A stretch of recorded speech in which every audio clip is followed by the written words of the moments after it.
ซื้อไม่ให้เป็นใจเฮ้ก็ถ่ายเบิกมาถ่าย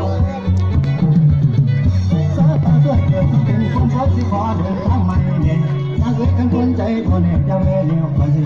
เป็นผู้ชายกับความรักไม่ว่าทรมานให้เราเข้ามาเพราะที่แหละ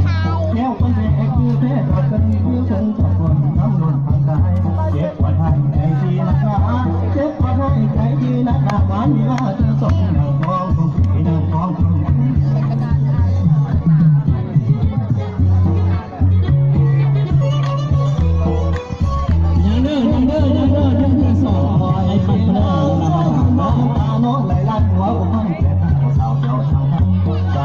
ผมมีวันเดียวเรียกว่าแย่ใจเลยนะสายน้ำลงได้